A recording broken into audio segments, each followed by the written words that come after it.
Hey there, tired listener. Yeah, you. The one scrolling through videos at 2 a.m. because sleep decided to ghost you again. Tonight, we're time traveling to a place where there was no scrolling, no notifications, no warm bed waiting for you. Just you, the ground, and a whole lot of regret about being born before memory foam was invented. We're going back 10,000 years to the Mesolithic, when bedtime wasn't a choice, it was a survival strategy. Now, before we dive into this prehistoric sleep deprivation nightmare, go ahead and get comfortable. Turn off that light, put your phone face down, sink into that pillow, the one your ancestors would have literally killed for, and just appreciate for a moment that nothing is actively trying to eat you right now. Because 10,000 years ago, that was not a guarantee. Oh, and before the Stone Age vibes knock you out cold, do me a solid. Smash that like button, subscribe to the channel, and hit the bell so you don't miss out on more historical suffering that'll put you right to sleep. And hey, drop a comment below telling me where you're listening from and what ungodly hour it is for you. It's weirdly comforting to know we're all staring at the ceiling together at 3 a.m. across different time zones. All right, let's go back to when sleeping under the stars wasn't romantic. It was terrifying. You know that golden hour everyone on Instagram loves? The one where the light is soft and everything looks like a vintage filter? Yeah, 10,000 years ago, that was your cue to panic. Because when the sun started dipping below the horizon, you weren't thinking about aesthetics. You were thinking about the fact that you're about to spend the next 12 hours as a potential midnight snack. It's late summer in what will one day be called Northern Europe, though, right now.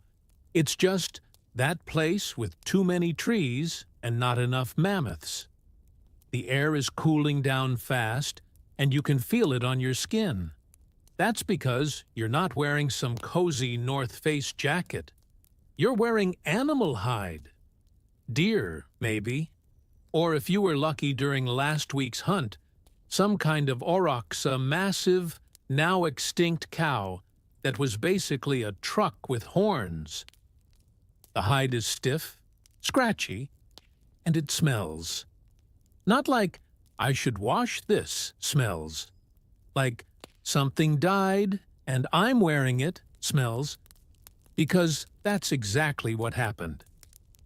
The ground beneath your feet is uneven, covered in a mix of grass, moss, and rocks that seem personally offended by the concept of comfort. You're part of a small group, maybe 15, 20 people, max. Your band, your family, your entire social network fits inside what would today be half a yoga class. You've been walking all day, following a river, looking for a good spot to stop for the night. And by good spot, you mean a place where you're statistically less likely to die. You can hear the river nearby, rushing over stones. It's a constant, white noise kind of sound, the Spotify sleep playlist of the Mesolithic, except it's real. And also, things live in that water that might kill you. There are fish in there, sure. You speared a couple earlier with a bone-tipped tool you made yourself, because, spoiler alert, Amazon doesn't exist yet. But there are also bigger things. Things with teeth. Things that don't care about your personal boundaries. The sky above you is turning that deep, dusky purple that would be beautiful if you weren't low-key terrified. See, the thing about the Mesolithic is that it's the in-between time. The Ice Age is over, thank God, because glaciers are the worst. But it's not exactly tropical either. It's this weird transitional period where the climate is unpredictable, the megafauna are going extinct, and everyone's just trying to figure out how to not starve. You're stuck in geological puberty, and it's awkward for everyone. Your group is gathering around a clearing. Someone, probably your uncle, the one who's weirdly good at starting fires, is already kneeling down, striking a piece of flint against some iron pyrite. Sparks fly. A small, fragile wisp of smoke starts to curl up from a pile of dry grass and bark shavings. You watch, breath held, because if this doesn't work, tonight is going to suck. Fire is everything.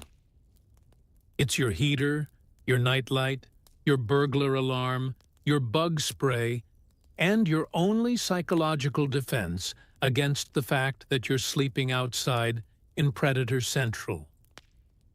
The fire catches. A small, triumphant flame starts licking at the kindling. Your entire body relaxes a fraction.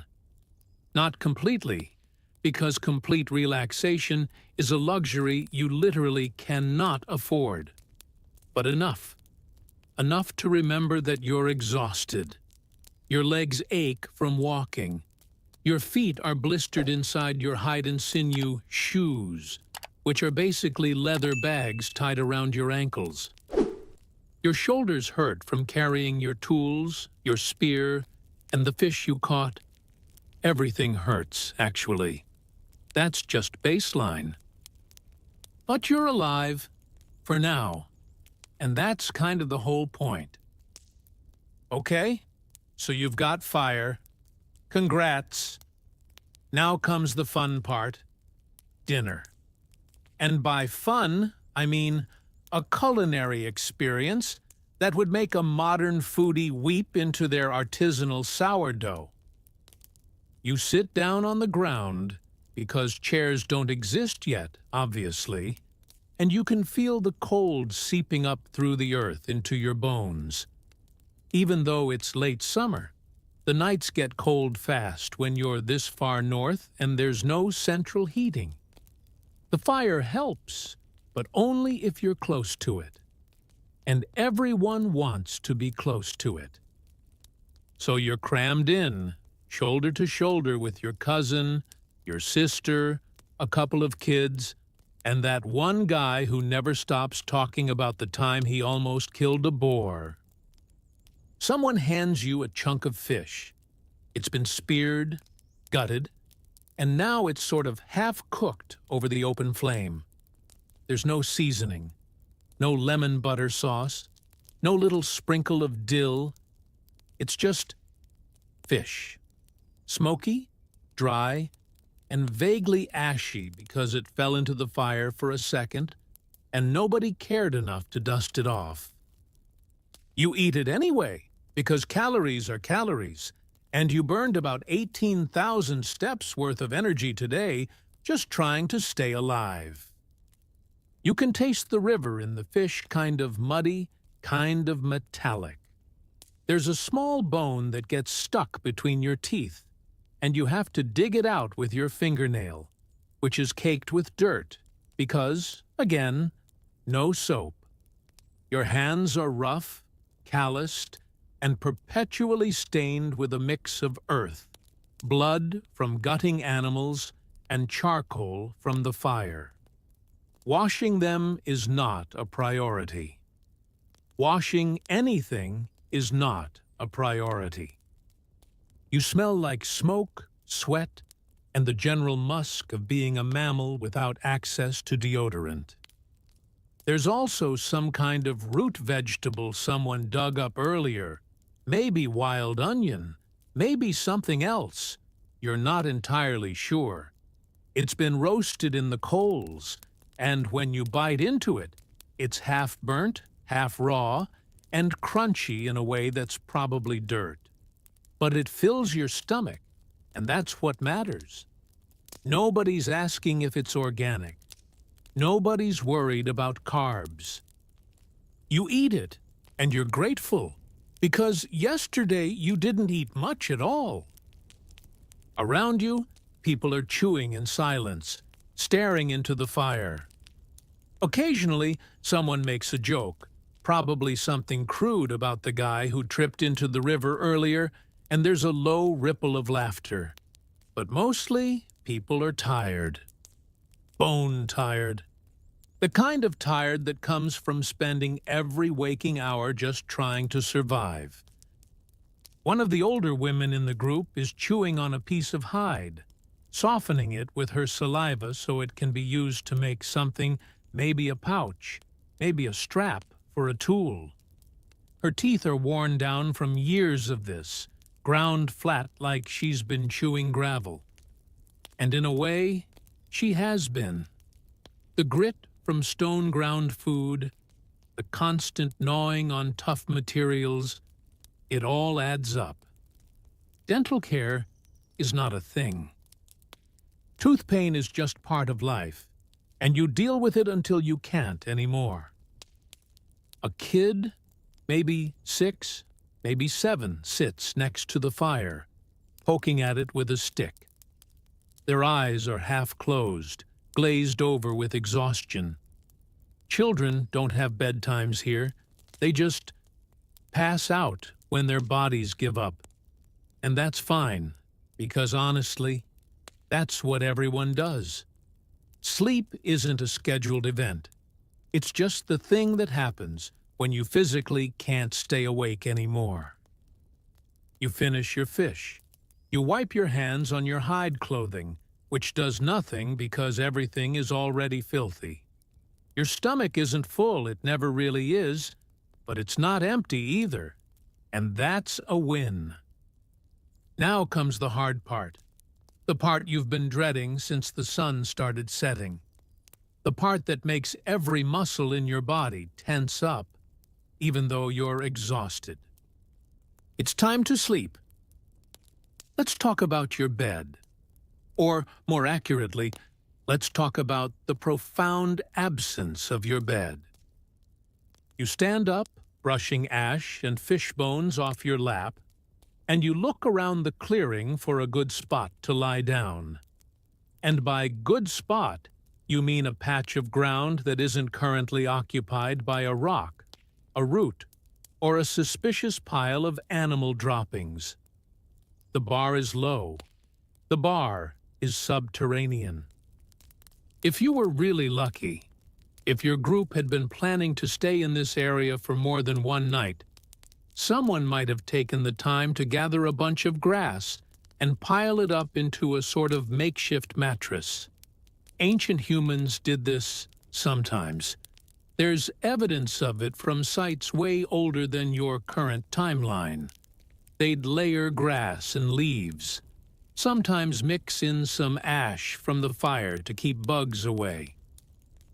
The ash would dehydrate insects, clog up their little bug respiratory systems, and generally make the sleeping area less of an all-you-can-eat buffet for fleas and mites.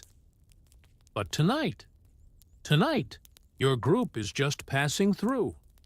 Nobody's building a luxury grass bed.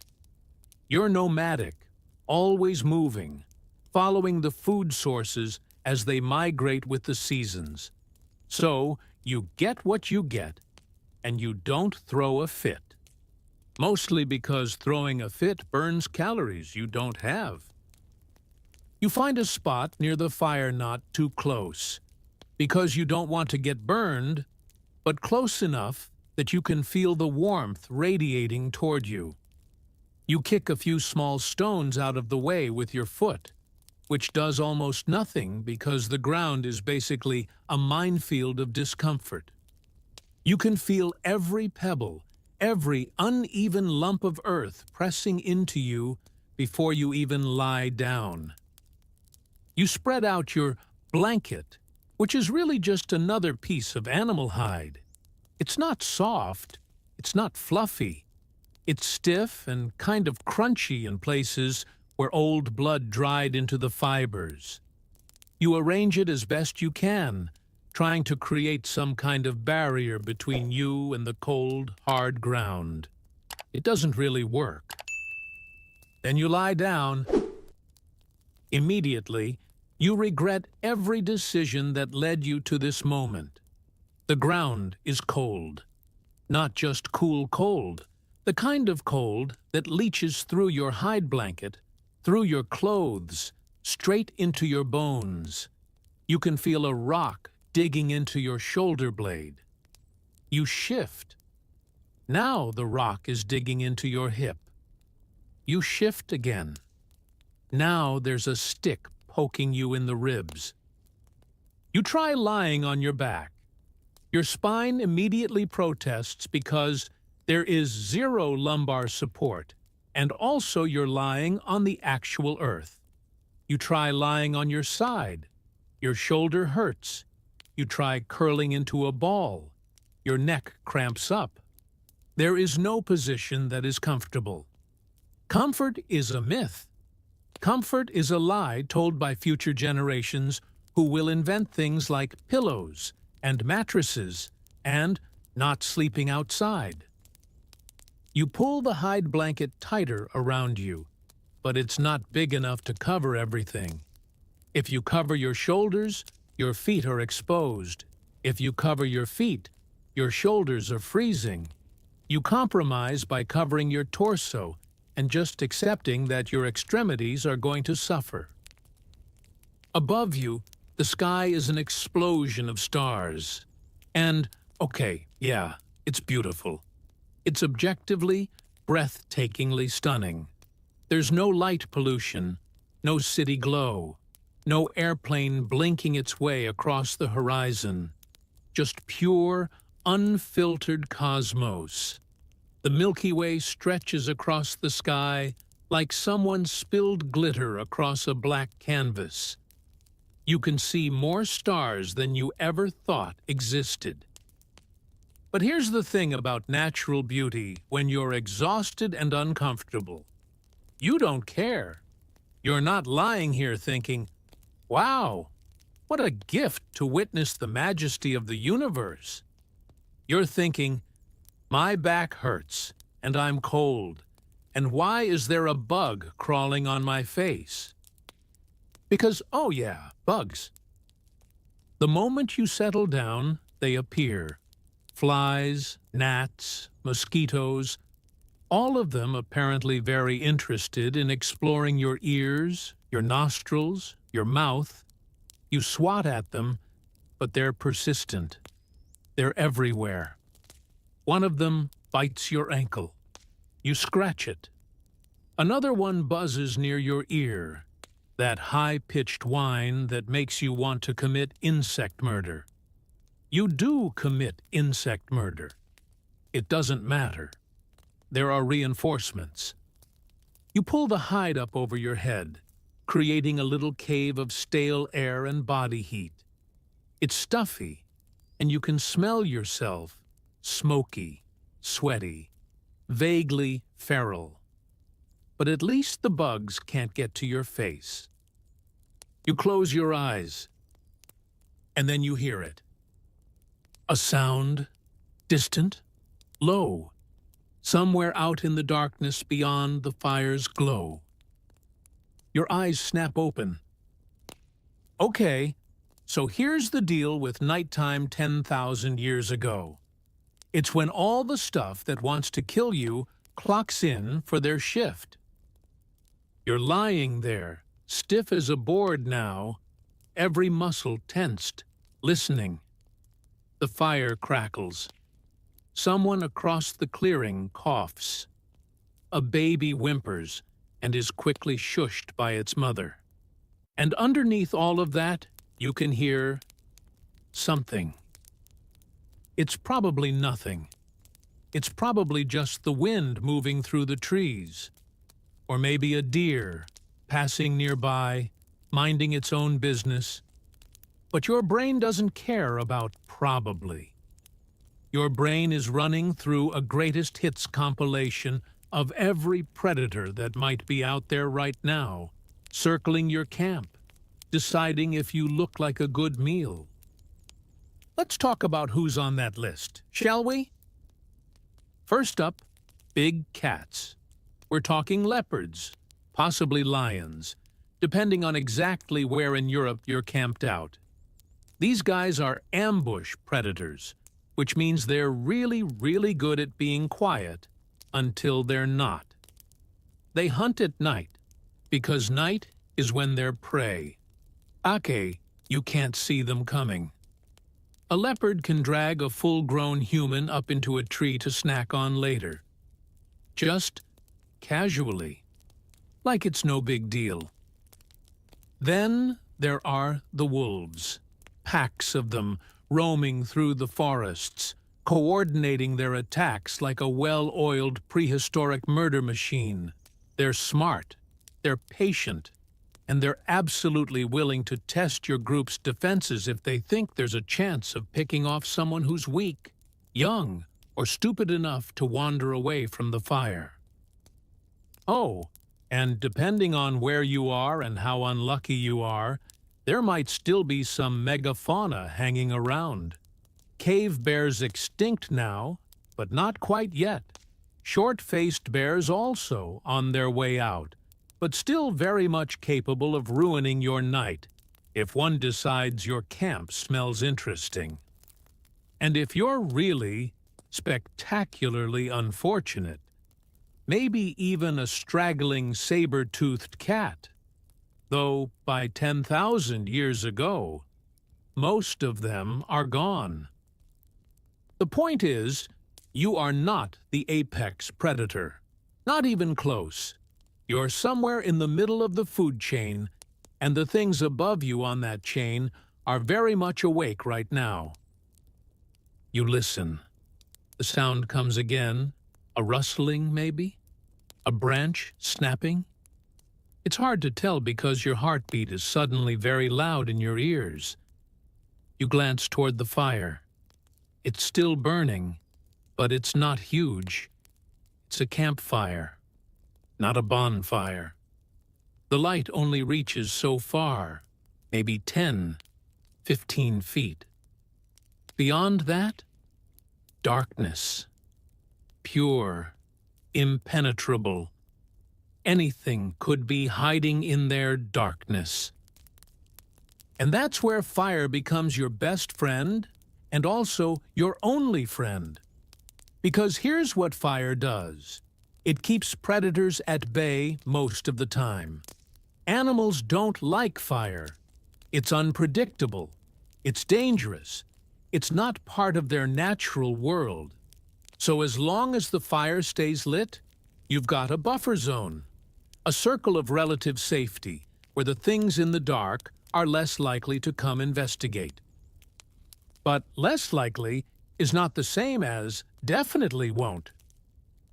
And that fire? It needs to stay lit all night, which means someone has to stay awake to feed it, to keep it going, to make sure it doesn't die out and leave everyone vulnerable. That's why, if you open your eyes and glance around the fire circle, you'll see at least one person still sitting up, staring into the flames, occasionally tossing on another branch. It's not a formal guard duty. Nobody assigned shifts. It just happens. Because people don't all sleep at the same time. Someone falls asleep right away, exhausted. Someone else wakes up 2 hours later, restless. Another person wakes up after 4 hours and can't get back to sleep. And this isn't insomnia in the modern sense. It's not a disorder. It's a feature. Researchers who studied modern-day hunter-gatherers people who still live a lifestyle pretty similar to yours found that because everyone's sleep schedule is naturally staggered, there's pretty much always someone awake. In one group they studied, at least one person was awake 99.8% of the time throughout the night, which means the group is never truly defenseless. There's always someone to notice if a predator gets too close, to shout a warning, to grab a spear. It's evolution's version of a security system. Your grandparents' terrible sleep patterns? Their tendency to wake up at 4 a.m. for no reason? That's not a bug. That's a feature that kept your ancestors alive. You hear the sound again, closer this time. Your hand moves slowly to the spear lying next to you on the ground. It's just a wooden shaft with a sharpened stone point lashed to the end with sinew. But it's all you've got. Your fingers close around it. The wood is rough, worn smooth in places where your hand grips it every day. Across the fire, you see someone else sit up. Your uncle. He heard it too. He's holding his spear, eyes scanning the darkness beyond the firelight. Nobody speaks. Speaking might give away your position, might provoke whatever is out there. You wait. Seconds stretch into minutes. The fire pops. A log shifts, sending up a spray of sparks into the night sky. The stars above are indifferent, cold, impossibly distant. And then, nothing. The sound doesn't come again. Whatever it was, if it was anything, it's gone. Or at least, it's decided you're not worth the trouble. Your uncle settles back down, but he doesn't let go of his spear. Neither do you. You lie back down, eyes still open, staring up at the stars. Your heart is still racing. Adrenaline is still spiking through your system, making sleep feel impossible, even though your body is screaming for it. But slowly, very, very slowly, the exhaustion wins. Your eyelids get heavy. Your grip on the spear loosens just a fraction. The cold ground beneath you becomes less noticeable as your body heat creates a tiny pocket of warmth under the hide blanket. You can still hear the fire, the river, someone's soft snoring. And despite everything, the discomfort, the cold, the fear, the bugs, the rocks digging into your spine, your body, does what it's been doing for hundreds of thousands of years. It shuts down. Not all at once, not deeply, not peacefully, but enough. Enough to let you drift. Your breathing slows. Your muscles unclench, one by one. The stars above blur and soften. And somewhere between waking and true sleep, in that fuzzy in-between space, you think, tomorrow, I do this all over again. But for now, just for now, you rest. You don't wake up all at once. That's not how it works out here. There's no alarm clock, no sudden jolt into consciousness. It's more like surfacing, slowly, reluctantly, like your body is testing the waters of wakefulness and seriously considering just staying asleep forever. The first thing you register is the cold. It's seeped into your bones overnight, settled into your joints like an unwelcome house guest that refuses to leave. Your fingers are stiff. Your toes are numb inside your hide wrappings. The fire has burned down to embers still glowing, but barely providing any heat from where you're lying. The second thing you register is that you hurt. Everything hurts. Your back is screaming from spending the night on ground that has the ergonomic properties of a concrete slab. Your hip has a bruise forming where that rock you couldn't quite move dug into you all night. Your neck is kinked at an angle that definitely wasn't designed by any benevolent creator. You open your eyes. The sky above you is that pre-dawn gray-blue, not quite dark, but not quite light. The stars are fading, losing their brilliance as the sun prepares to make its appearance. There's a thin layer of dew on everything, including you. Your hair is damp. The hide blanket is damp. Your clothes are damp. Everything is cold and wet and deeply, profoundly unpleasant. Around you, other people are starting to stir.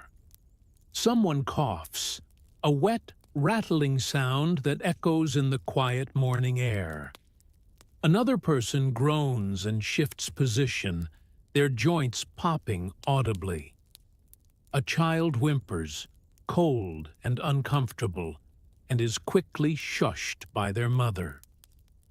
Nobody springs out of bed eager to start the day, mostly because there is no bed, and also because starting the day means another 14-hour marathon of just trying to survive. You got maybe 6.5 hours of sleep, broken up by periods of waking throughout the night. That's normal. That's just how sleep works when you're a Mesolithic human. You don't get a solid 8 hours of uninterrupted rest. You get chunks, fragments, little pockets of unconsciousness between moments of vigilance. And here's the thing, you don't even have a word for insomnia. Because what would be the point? Everyone's sleep is bad. Everyone wakes up multiple times.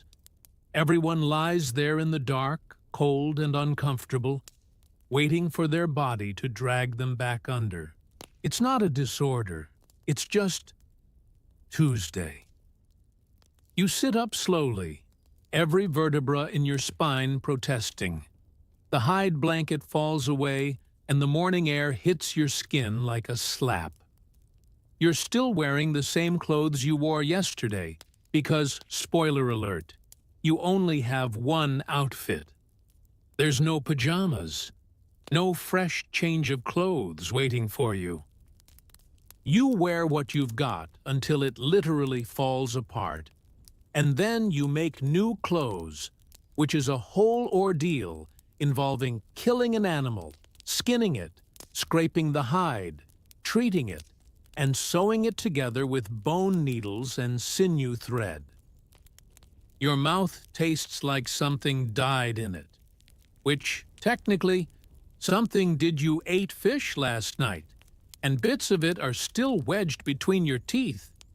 You run your tongue over your teeth, feeling the grit, the buildup, the general sense of dental disaster.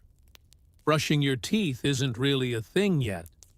If you're lucky, you might chew on a stick later, something fibrous that'll scrape some of the gunk off. Maybe a twig from a tree with antimicrobial properties, if you know which one to use, but mostly you just live with it. Your hair is matted, tangled, full of bits of grass, and probably a few insects that decided to make it their home overnight. You could try to comb it out with your fingers, but honestly, what's the point? It's going to get messed up again in about 5 minutes when you start moving around. So you just leave it. Embrace the chaos. You're a walking, talking bird's nest, and that's fine. Around the fire pit, someone is already trying to coax the embers back to life. They're adding small twigs, blowing gently, sending up little puffs of ash into the morning air. Smoke drifts lazily upward, and you can smell it. That familiar, acrid scent that's been in your nose, your hair, your clothes, your very pores for as long as you can remember. You don't smell like a person. You smell like a campfire. Everyone does. You stand up, your legs shaky for a moment as blood flow readjusts. Your bladder is full uncomfortably so. You need to pee, which means walking away from the camp, finding a spot that's not where people are sleeping or where you get your water, and just handling it. There's no bathroom, No toilet. No privacy, really. You just go, and everyone pretends not to notice, because everyone has to do the same thing. You walk a short distance into the brush, the damp grass soaking your feet even more. You squat, because that's how this works, and you take care of business. There's no toilet paper. You use leaves, if you're feeling fancy, or moss, or you just don't. Cleanliness is relative when you're living in the actual dirt. When you come back to camp, the fire is crackling again, stronger now. Someone has already started preparing a morning meal, which is a generous term for what's about to happen. There's some leftover fish from last night, cold and congealed. There's a handful of nuts someone collected yesterday. Maybe a few early berries, if you're lucky. You eat standing up, chewing mechanically, your jaw working on autopilot. Nobody talks much in the morning.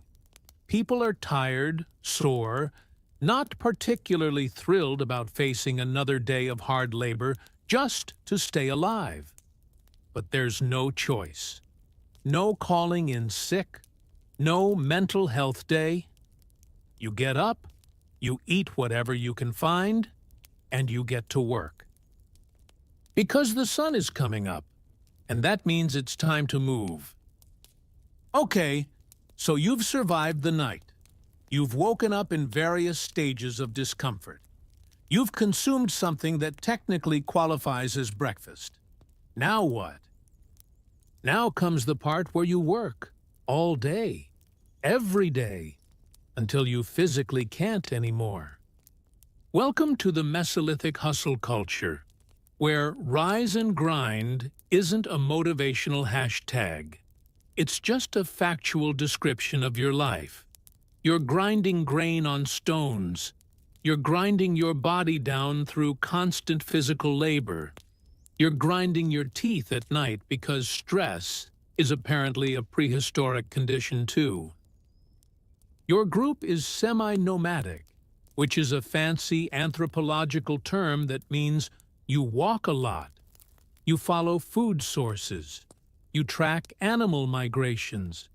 You move with the seasons, setting up temporary camps, and then packing up and moving on when resources run low. It's like being a perpetual tourist, except there's no hotels, no restaurants, and the locals are mostly things that want to eat you. Today's agenda? Find food, all day. That's it. That's the whole job description. The men in your group are getting ready to hunt. They're checking their spears, making sure the stone points are still securely attached with sinew bindings. Someone is sharpening a blade on a rock, the rhythmic scraping sound cutting through the morning quiet. They're discussing strategy in low voices, where they saw deer tracks yesterday, which direction the wind is blowing, who's going to take which position. Hunting isn't like it is in the movies. It's not some dramatic, action-packed chase scene with epic music in the background. It's hours of walking, tracking, waiting, following subtle signs, a bent branch, a depression in the moss, a fresh dropping that tell you an animal passed through here recently. And then, if you're lucky, you get close enough to throw your spear or shoot your arrow. And if you're really lucky, you actually hit something. Most hunts fail. That's just statistics. Animals are fast, skittish, and have a strong survival instinct.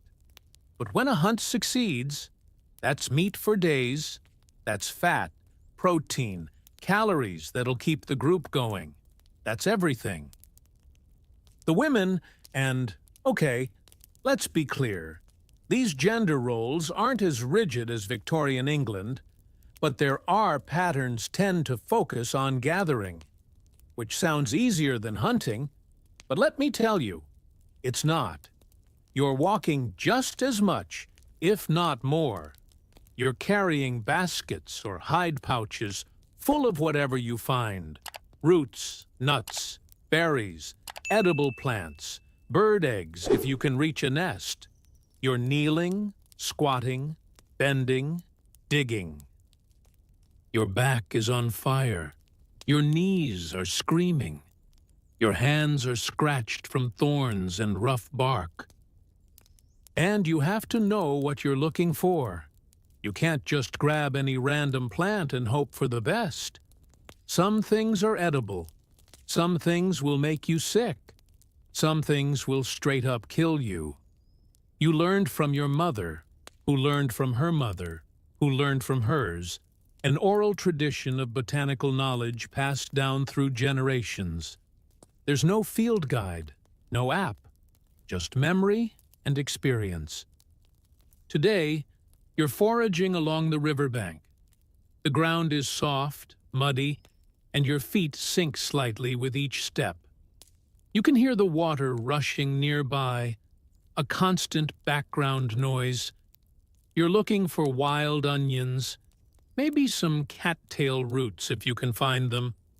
Cattail roots are starchy, filling basically the prehistoric equivalent of potatoes, except they taste like sadness and mud. You spot a cluster of plants that look promising.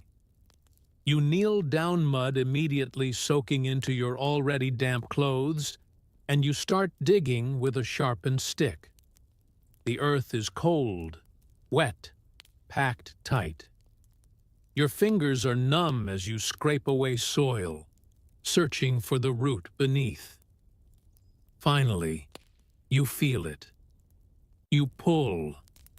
The root comes free, pale and knobby, covered in dirt. You wipe it off on your clothes, which does nothing because your clothes are also covered in dirt, and you put it in your basket. One root, maybe enough calories for half a meal. You move on to the next plant. This goes on for hours. The sun climbs higher. The air warms up, but not enough to actually be comfortable. You're sweating now, but you're also still cold in places where the morning dew hasn't dried. Your stomach rumbles. That handful of nuts and cold fish from this morning is long gone, burned through by the constant physical activity. Around midday, you take a break. Not because you want to, because your body is literally shutting down. You sit down in a patch of sun, trying to absorb whatever warmth you can. Someone passes around a hide pouch filled with water from the river. You drink. It tastes like minerals and algae and whatever else lives in that water. You don't think about it too much. You rest for maybe half an hour. Not because you're being lazy, because if you rest too long, you won't have enough food for tonight. So you get back up, ignoring the protests from every muscle in your body, and you keep going. By late afternoon, your basket has a decent collection. Roots, some nuts, a handful of wild greens that are bitter and tough, but technically edible. It's not a feast, but it's something. You head back to camp. Your feet are blistered. Your shoulders ache from carrying the basket. Your hands are raw and stained with plant sap. You're exhausted in a way that goes beyond physical tiredness. It's the kind of bone-deep, soul-crushing exhaustion that comes from knowing you'll have to do this all over again tomorrow. But hey, you survived another day. Progress. Let's talk about cleanliness. Or more accurately, let's talk about the total absence of cleanliness. You've been awake for about 12 hours now. You've been sweating, digging in dirt, kneeling in mud, touching dead fish and unwashed plants.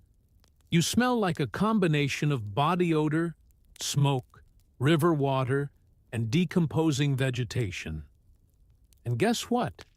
There's no shower waiting for you.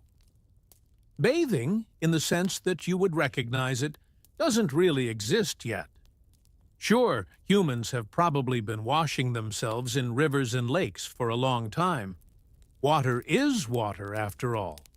But the kind of deliberate soap and scrub hygiene routine you're used to, that's a future development. Right now, in 10,000 BCE, personal hygiene is more of a when you remember and if you feel like it situation. You might wade into the river at some point.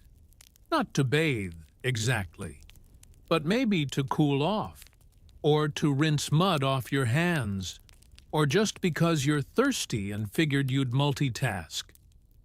The water is cold, shockingly, painfully cold. It takes your breath away when you first step in, your skin immediately covered in goosebumps. You splash some water on your face, your arms. It runs down in rivulets, leaving trails through the layers of dirt and ash that have accumulated on your skin. But soap? Forget it. Soap won't be invented for thousands of years. The ancient Egyptians will eventually figure out that mixing fat with alkaline salts creates something that cleans, but you don't know that yet. Right now, if you want to get something off your skin, you rub it hard. Maybe with some sand or coarse leaves if you're feeling fancy. It's exfoliating in the most aggressive sense of the word. Your hair is a disaster zone. It's been days, maybe weeks, since it was properly cleaned. It's matted with grease, sweat, bits of plant matter, ash from the fire. You could try to comb through it with your fingers, but that's a losing battle. Instead, you might use something like a carved piece of bone or wood with teeth, a primitive comb. You drag it through your hair, and it catches on every knot, every tangle, pulling and tugging until your scalp hurts. And the bugs. Oh, the bugs. Lice are just part of life. They're in your hair, in your clothes, in your bedding, such as it is. You can feel them sometimes, crawling on your scalp, biting, making you itch. You scratch. You pick through each other's hair. Social grooming that serves a dual-purpose bonding and parasite removal. When you find a louse, you crush it between your fingernails with a satisfying pop. But there are always more. Your teeth are another story. You've got no toothbrush, no toothpaste, no floss. If you're proactive, you might chew on a fibrous stick to scrape off some of the buildup. Some people might rub ash or certain plant materials on their teeth, mildly abrasive substances that can help clean, but mostly you just deal with it. The thing is, your diet isn't full of sugar. You're not drinking soda or eating candy. You're eating mostly meat, fish, nuts, and tough plant materials. So your teeth, while not exactly pristine, aren't rotting out of your head the way they would if you lived in a later era with access to refined sugars. They're worn down, definitely. Ground flat from chewing tough hides and gritty stone ground foods. But they're functional. For now. Your fingernails are cracked, broken, packed with dirt that never fully comes out. Your hands are calloused, rough, scarred from 1,000 small cuts and scrapes. Your feet are even worse, tough as leather from constant walking, blistered in some places, calloused in others. You look down at yourself and take stock. You're dirty, smelly, bug-infested, and frankly, kind of gross by modern standards. But here's the thing, everyone is. There's no comparison point. No one's walking around smelling like lavender body wash and looking like they just stepped out of a salon. Everyone is in the same boat, paddling through the same river of filth. And honestly, you don't care. You're too tired to care. Caring about whether your hair looks good or whether you smell nice is a luxury for people who aren't spending every waking hour trying to find enough calories to survive. So you rinse off in the river when it's convenient. You scratch when you itch. You pick lice out of your hair when they get too annoying. And the rest of the time, you just exist in your natural state of prehistoric griminess. It's fine. You're fine. Everything smells bad anyway. The sun is setting again, which means you've successfully completed another loop around the survival carousel. Congratulations. You're back at camp, or rather, a new camp, because your group decided to move a few miles upriver to a spot with better fishing. The whole packing up and moving process took about an hour, which tells you how little stuff you actually own. You've got your spear, your tools, your one outfit, and a hide blanket. That's it. That's your entire net worth. You could fit your whole life in a modern-day backpack. The fire is going again. Someone caught fish earlier, a good-sized one actually, and it's roasting over the flames. The smell makes your mouth water, even though you know it's going to be dry and bland. You're hungry enough that you'd eat tree bark at this point. People are sitting around the fire, the same arrangement as last night. Close enough to feel the heat, far enough to not get burned. Faces are lit by the flickering orange glow. Shadows dance on the trees beyond. It's almost peaceful, if you ignore the constant underlying anxiety about predators and starvation.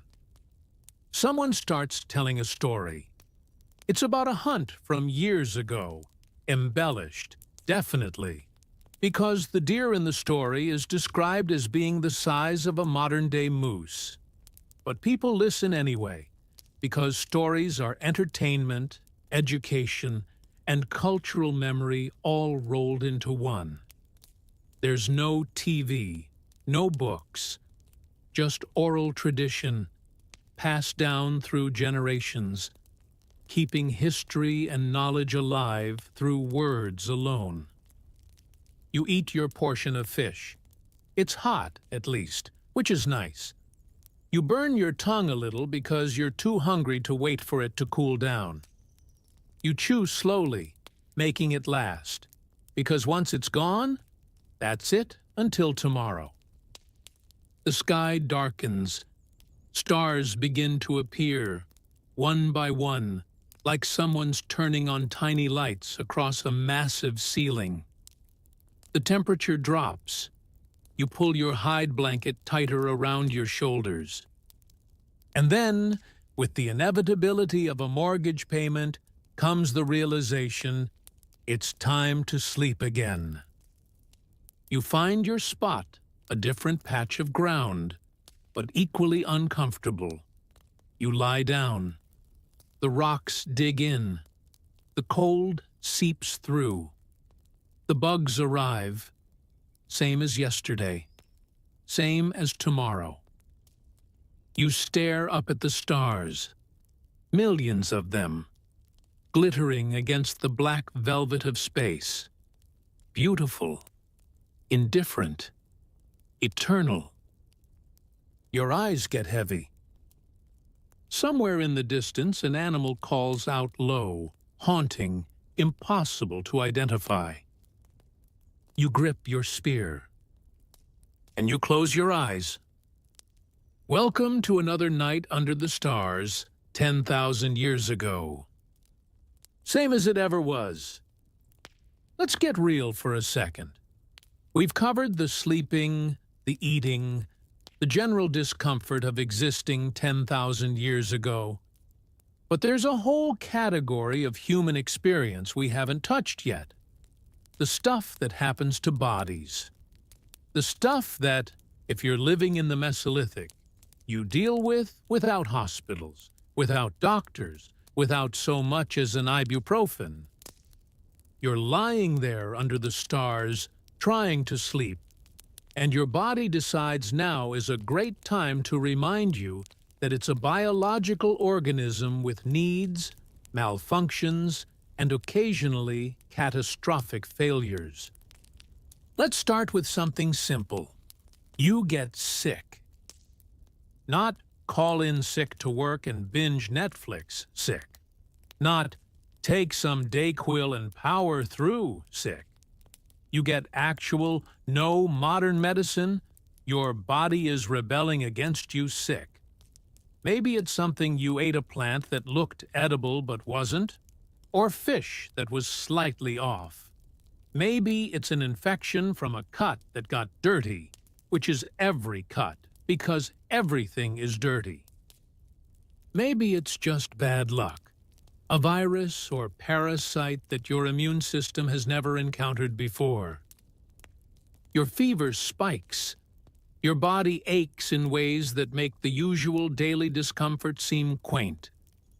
You're shivering even though you're sweating. Your stomach is doing things that are both painful and deeply unpleasant. And the treatment? There basically isn't one.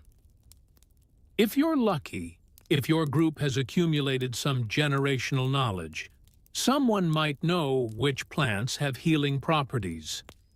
Maybe there's a root that reduces fever, or leaves that can be chewed to ease stomach pain. This knowledge has been passed down, learned through trial and error over centuries. And by error, I mean people died finding out which plants were poison. Someone might bring you water from the river, help you sip it even though you feel too weak to lift your head. They might lay cool, wet moss on your forehead to bring down the fever. They might keep you close to the fire so you don't freeze while your body fights whatever's trying to kill you. And then you wait. That's it. That's the whole treatment plan. Your body either fights it off or it doesn't. There's no calling a doctor, no emergency room, no antibiotics. Just you, your immune system, and a whole lot of hope. Sometimes you get better. Your fever breaks. The pain subsides. You're weak, shaky, but alive. Other times you become a cautionary tale. A person who was there yesterday and isn't here today. Then there are injuries. Because when you're using stone tools to cut things, when you're climbing trees for bird eggs, when you're hunting animals that can fight back, accidents happen. A lot. You slice your hand open with a flint blade. It's deep, bleeding heavily, and there's no first aid kit. Someone grabs moss, the closest thing to a bandage you've got, and presses it against the wound. The bleeding slows, eventually stops. You wrap the whole thing with a strip of leather or plant fiber, and now you wait again. Will it heal? Or will it get infected and turn your hand into a swollen, pus-filled disaster? You fall and break a bone. Maybe you're climbing down from a tree and miss your footing. Maybe you slip on wet rocks by the river. The bone snaps. You hear it, feel it, that sickening wrongness. The pain is immediate and overwhelming, and your treatment options are limited. If you're very lucky, someone in your group has seen this before, knows how to align the bone properly, how to splint it with straight branches and secure it with leather straps. The bone might heal straight, might heal crooked, might not heal at all. Archaeological evidence shows that prehistoric humans survived broken bones. Some even healed remarkably well. But plenty didn't. And if the break is bad enough that you can't walk, can't keep up with the group as they move to follow food sources, well, that's a problem. Because your group can't just stay in one place indefinitely waiting for you to heal. They have to move. They have to eat. Survival doesn't pause for injuries. Now let's talk about childbirth. If you're a woman in the Mesolithic, you're probably going to give birth multiple times in your life. Like, a lot of times.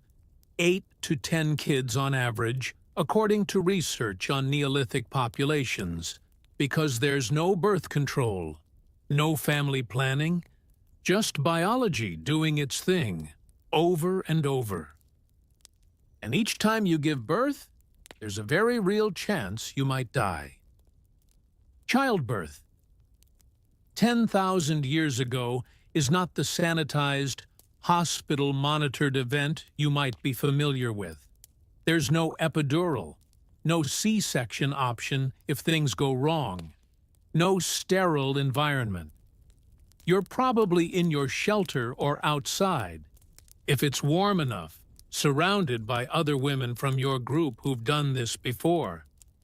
They know what to expect, can offer support, hold your hand, tell you to push. But if something goes wrong, if the baby is positioned wrong, if you hemorrhage, if there are complications they don't have the knowledge or tools to fix, you die, and maybe the baby dies too. Archaeological sites from this period include graves of women who died in childbirth, sometimes buried with their babies.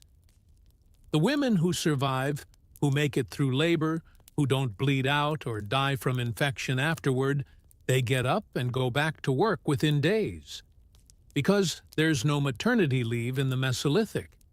There's just survival, which requires everyone to contribute. You strap your newborn to your body with hide and sinew, and you go gather food.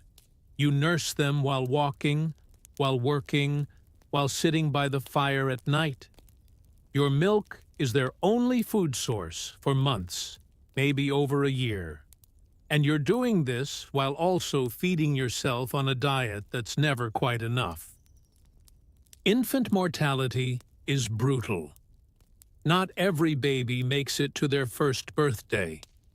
Illness, accidents, malnutrition, all of them can snatch away a life that just barely started. You bury tiny bodies in the ground and try not to think about how fragile everything is. And through all of this, the sickness, the injuries, the births, the deaths, you keep going.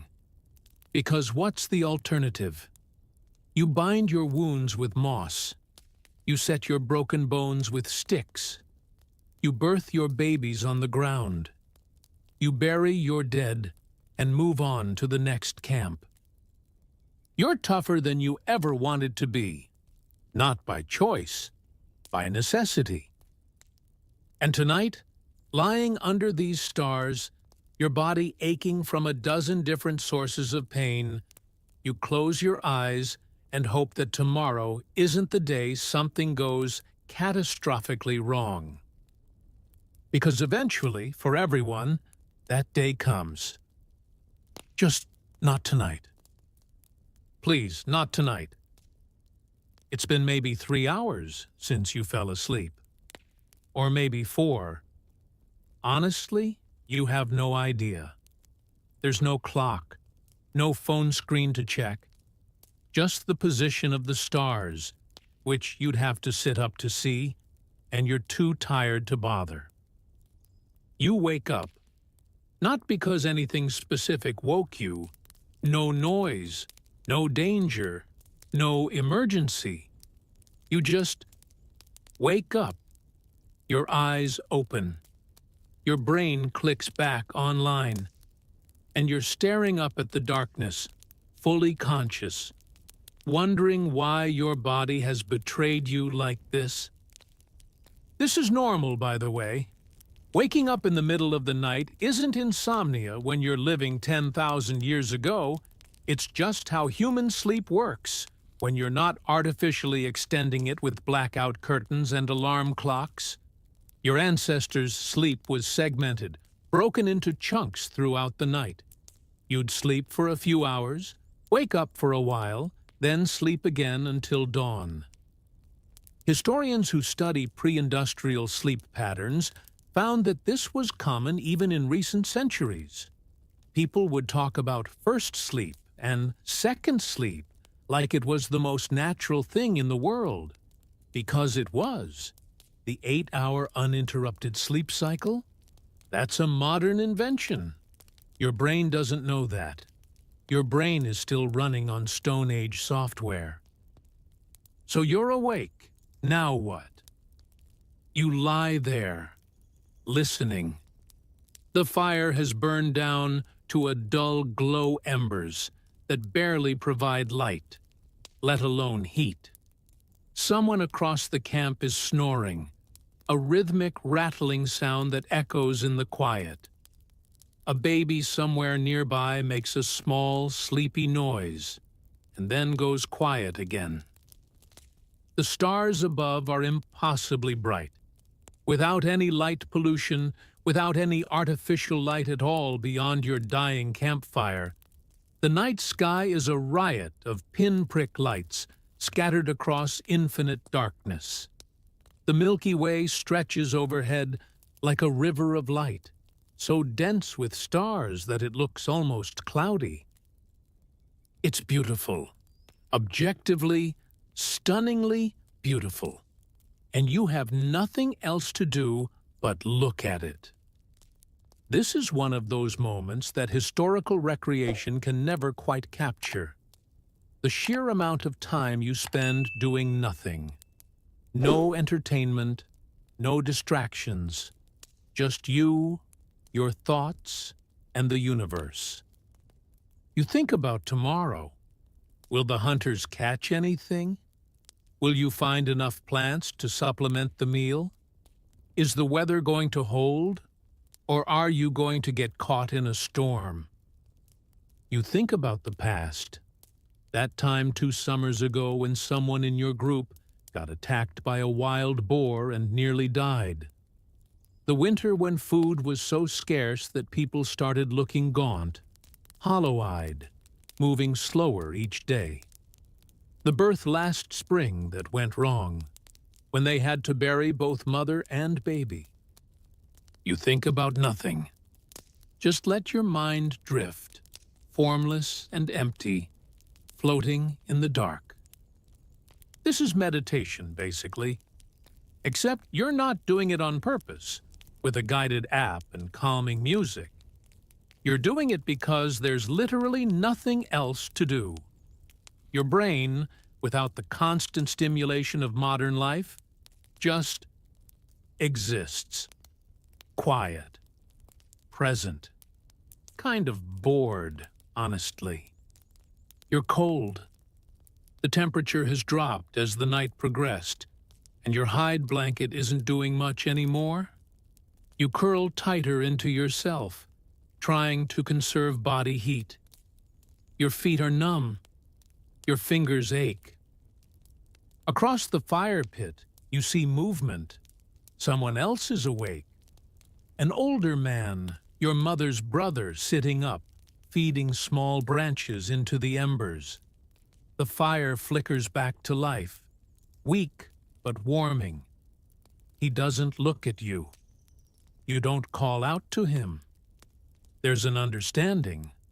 Nighttime wakefulness is personal, quiet. You share the space, but not the silence.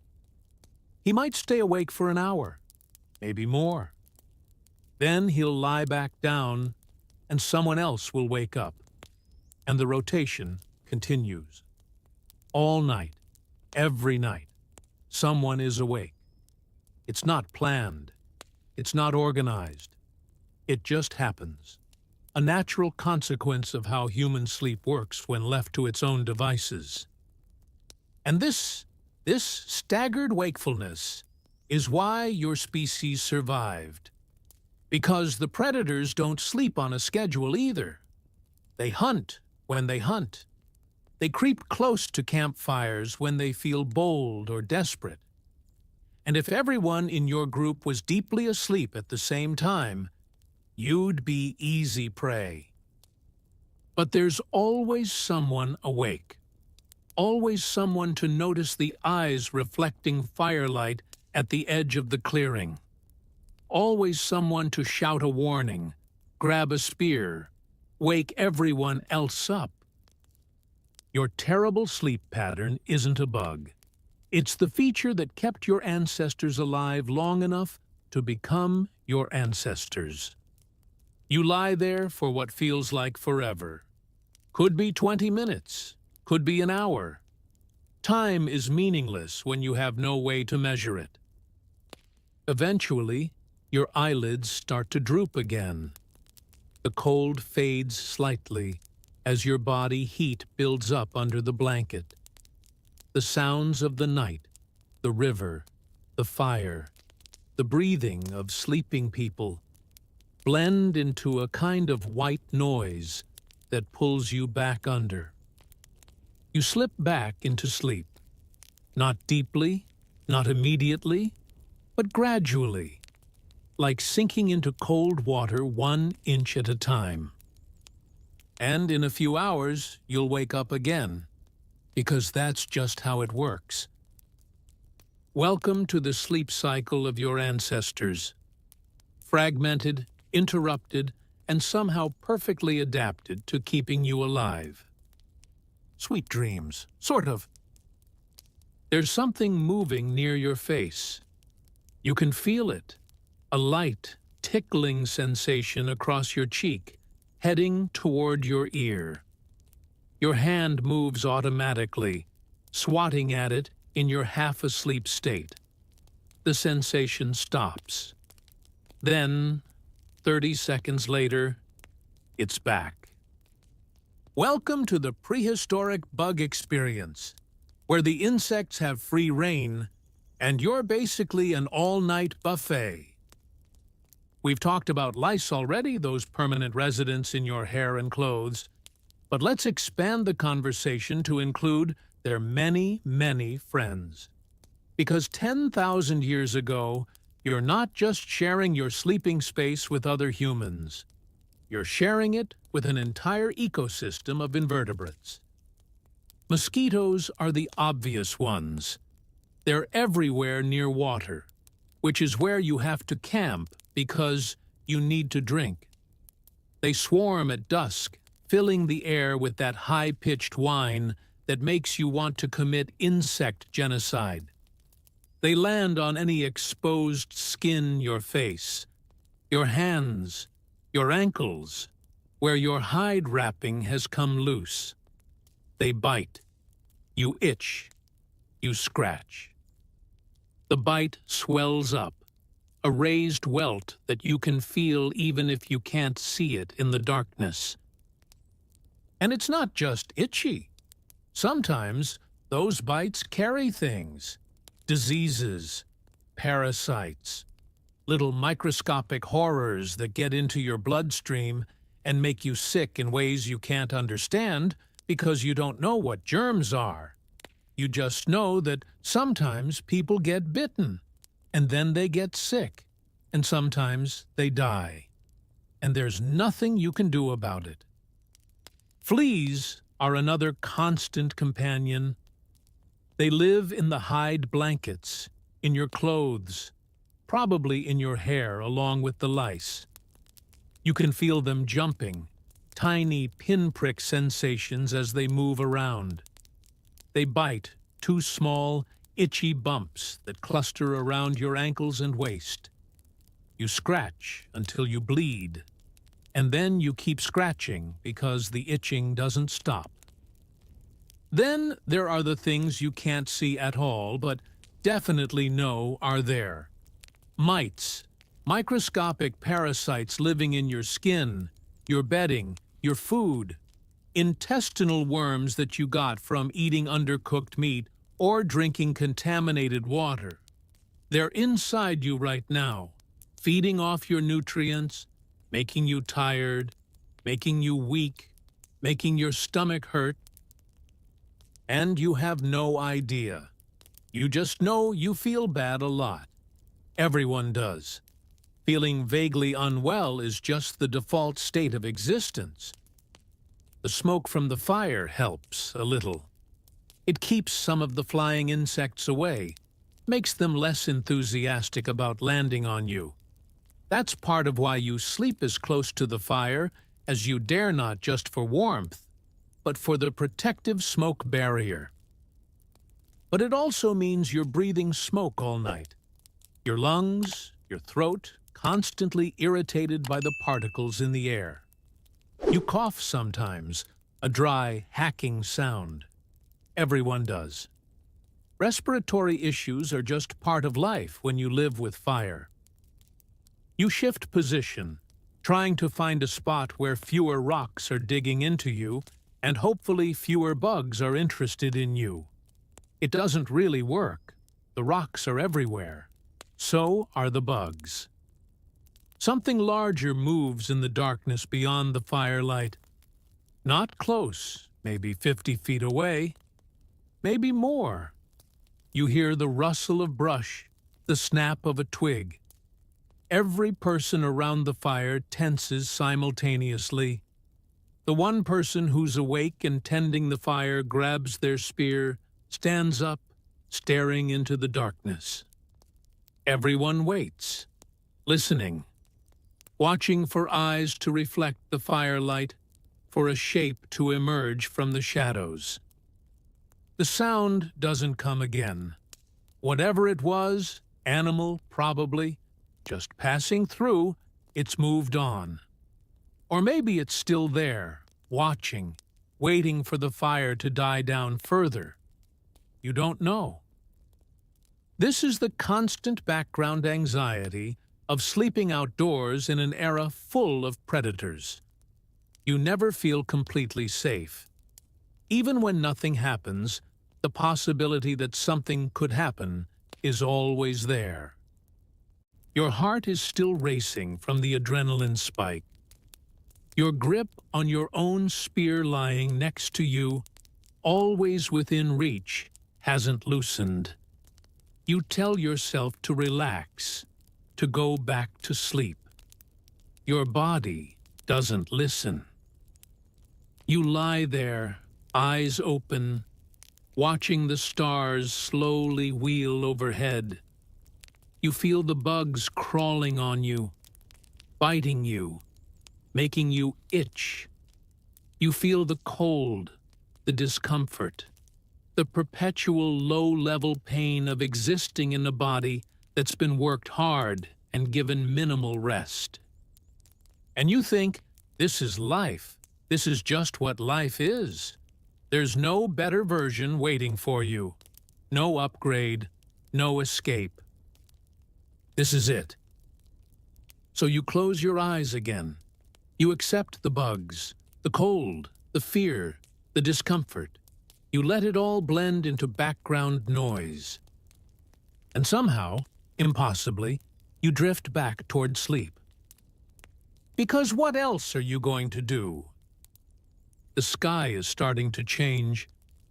Not lightening yet, not quite, but losing some of its depth. That absolute blackness shifting toward dark gray. The stars are still visible, but they're fading, growing dimmer as the sun prepares to make its return. This is the coldest part of the night. The temperature has been dropping steadily for hours, and now, right before dawn, it hits its lowest point. The dew is thick on everything, on the grass, on your blanket, on your hair and skin. Everything is damp and cold and deeply, deeply unpleasant. You're shivering. You've been shivering on and off all night, But now it's worse. Involuntary tremors running through your body as it tries to generate heat. Your teeth chatter. Your muscles ache from the constant tension. The fire is barely alive. It's been burning all night, consuming branch after branch that people threw on whenever they woke up. But now it's down to coals, a faint red glow that provides almost no warmth from where you're lying. Someone needs to build it back up, feed it properly, bring it back to life before the full cold of morning settles in. But everyone is exhausted, clinging to those last precious minutes of sleep before the day demands they get up and start the survival routine all over again. You could do it. You're awake anyway, have been for the past however long, drifting in and out of sleep that's too shallow to be restful. But moving means leaving the tiny pocket of warmth you've managed to create under your blanket. And the thought of exposing yourself to the pre-dawn air makes you want to cry. So you don't move. You stay curled up, shivering, waiting for someone else to do it. And maybe that makes you selfish, but you're too cold and tired to care. Finally, someone else sits up. One of the younger men, whose turn it apparently is to tend the morning fire. He moves slowly, stiffly, his joints clearly protesting. He kneels by the fire pit, starts arranging kindling, blowing gently on the coals. Smoke rises, thin and gray in the dim light. Slowly, reluctantly, a flame catches. Then another. The fire starts to rebuild itself, crackling softly as it consumes fresh fuel. The light grows stronger, orange and warm, pushing back against the darkness. And with that fire, with that light, comes the undeniable realization. The night is over. You survived it. Again. This is the moment that should feel triumphant. You made it through another night without being eaten, without freezing to death, without any major catastrophes. That's a win. But instead, you just feel tired. So tired. Because surviving the night means facing the day, which means another 14 hours of walking, gathering, hunting, working, hurting. It means doing it all again, and again, and again, until your body finally gives out. Around you, other people are starting to wake up. Groaning, coughing, sitting up slowly, faces still slack with sleep. Nobody looks excited. Nobody's bouncing out of bed ready to seize the day. Everyone looks exactly how you feel. Beaten down, exhausted, and vaguely resentful that consciousness has returned. A child starts crying, cold, hungry, uncomfortable. Their mother pulls them close, trying to soothe them, but her face is drawn and tired. She's probably been up multiple times during the night with the kid, and now she gets to spend the day carrying them while also gathering food. The sky continues to lighten. Dark gray shifts to pale gray. You can see the shapes of trees now, the outline of the landscape emerging from darkness. Birds start to sing, their calls cutting through the quiet. And you know, with absolute certainty, that tonight you'll do this all over again. You'll lie down on cold, hard ground. You'll pull a scratchy hide blanket over yourself. You'll fight with bugs and cold and fear and discomfort. You'll wake up multiple times, stare at the stars, drift back to sleep. Because that's life. That's what sleeping under the stars 10,000 years ago means. Not romance, not adventure, just endless, grinding survival. Night after night after night. The sun hasn't risen yet, but you can feel it coming. The air is still cold, but there's a promise of warmth in the changing light. You take a deep breath. The air smells like smoke and dew and earth. Smells like morning in an era before morning had a name. And slowly, painfully, you sit up. Time to survive another day. The fire is crackling properly now, rebuilt into something that resembles actual warmth. People are gathered around it in the early morning light, faces still puffy from sleep, eyes still half closed. Nobody's talking much. Just the occasional cough, the rustle of someone adjusting their position, the sound of chewing as people work through whatever morning meal they could scrounge up. But last night was different. Because after the eating, after the immediate exhaustion had worn off enough for people to think about something other than sleep, someone started telling a story. And that's when the night transformed from mere survival into something else, something human in a way that transcends biology. The fire is everything when it comes to stories. During the day, everyone's scattered, hunting, gathering, moving through the landscape in small groups or alone. But at night, the fire pulls everyone together into a tight circle. The darkness presses in from all sides. The firelight creates a bubble of warmth and visibility. And suddenly, you're all here, present, focused on the same point. This is when the stories happen, when the work is done, when bellies are as full as they're going to get, when the darkness outside the fire circle makes the world contract down to just this moment, just these people. The old man, your mother's father, weathered and bent but still alive, which is itself remarkable. He's the one who tells the best stories. He's maybe 50, which makes him ancient by Mesolithic standards. Most people don't make it that far. If you survive infancy, if you make it through childbirth or avoid getting gored by an animal or don't die from an infection, you might make it to 40. But 50, that's rare enough to be special. And that age, that survival, gives him authority. He's seen things. He knows things.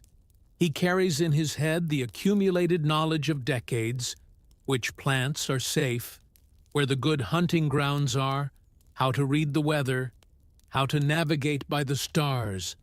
He's a living library in an era before writing. Last night, he told the story about the Great Cold, about a time when he was younger than you are now, when the seasons changed in ways they weren't supposed to, when summers became shorter and cooler, when winters stretched longer and harsher, when the animals migrated away, following warmth and food to places the humans couldn't reach, when people grew thin and desperate, and some of them didn't make it to the next spring. You've heard this story before, multiple times. But that's the point. Stories aren't just entertainment. They're survival information packaged in a format that sticks in your memory. The old man is teaching you, teaching everyone, how to recognize the signs of a bad season coming, how to prepare, how to make it through when the world turns hostile. He tells it in that slow, rhythmic way that makes you lean in, that pulls you into the narrative. His hands move as he talks, casting shadows on the ground that flicker and dance in the firelight. Sometimes he uses props, a stick to represent a spear, a stone to mark a place, a bit of hide to demonstrate something. The shadows grow and shift, becoming part of the story, visual aids that make the abstract concrete. The children sit closest to the fire, eyes wide, completely absorbed. They're learning their history, their culture, their identity as members of this group. They're learning who they are, where they come from, what it means to be part of this band of humans trying to survive in a world that doesn't care if they live or die. And you're sitting there, exhausted, cold, uncomfortable, bugs crawling on your skin, but you're listening. Because this matters. Because these stories are the thread that connects you to the past and the future. Because in a life defined by physical hardship, this is the moment when you get to be something more than just a body, struggling to stay fed. The fire pops. Sparks spiral upward into the night sky, joining the stars. The old man pauses, letting the silence build. And in that pause, you can hear everything.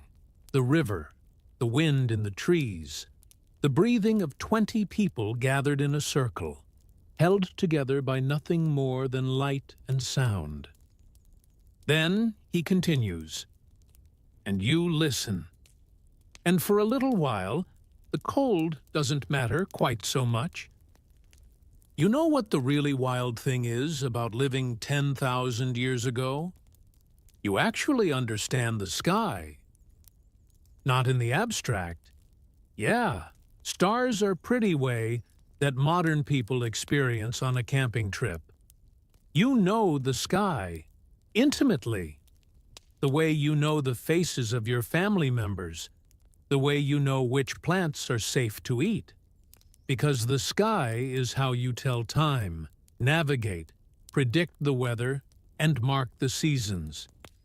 It's your calendar, your compass, and your weather forecast all rolled into one. Right now, it's late summer. You know this because of which stars are visible at which times. The constellations rotate through the sky in a predictable pattern throughout the year. Right now, certain star groups are rising in the east just after sunset. And that tells you it's time to start thinking about autumn. Time to look for the signs that animals are getting ready to migrate. Time to gather and store as much food as possible before the cold comes. You don't have names for the constellations, not the Greek names anyway. But you have your own names, passed down through generations. That cluster of stars? That's the Great Hunter. Those 3 in a row. The path. That bright one that doesn't move. The still point, which helps you figure out which direction is north when you're traveling. Your grandfather taught you these when you were young? Long nights spent lying on your back, him pointing up at the darkness, his weathered finger tracing invisible lines between points of light. See those 4? They make the shape of a bear's paw. When they're directly overhead at nightfall, the salmon will be running in the big river 3 days' walk from here. You remember all of it. You have to.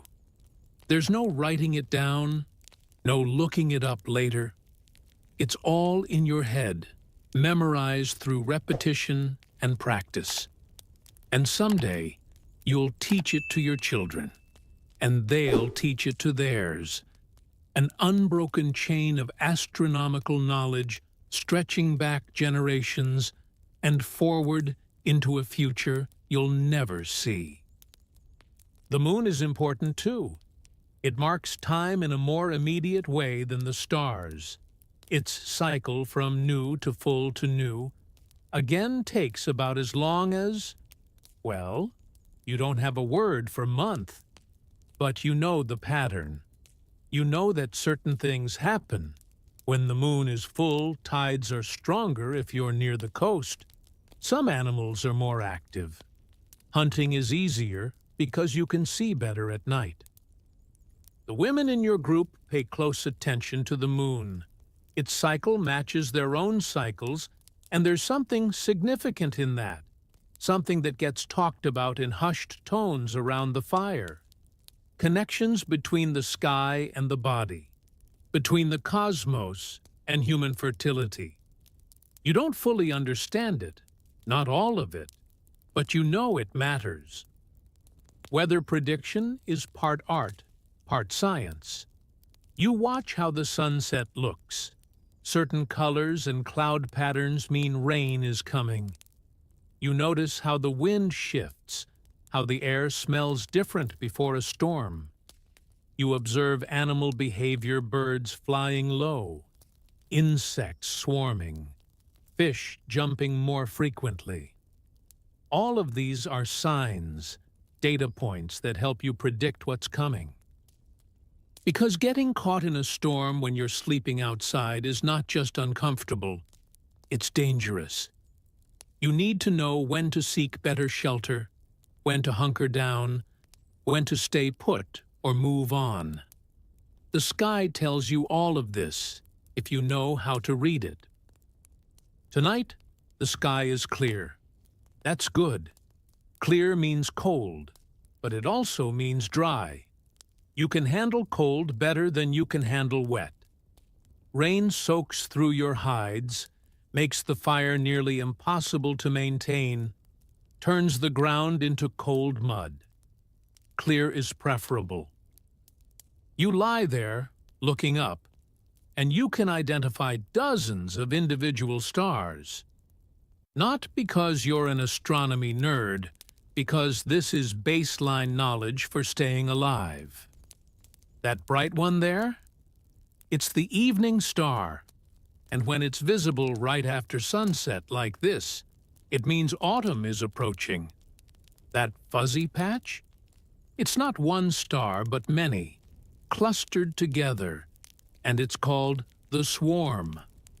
When it rises just before dawn, winter is almost over.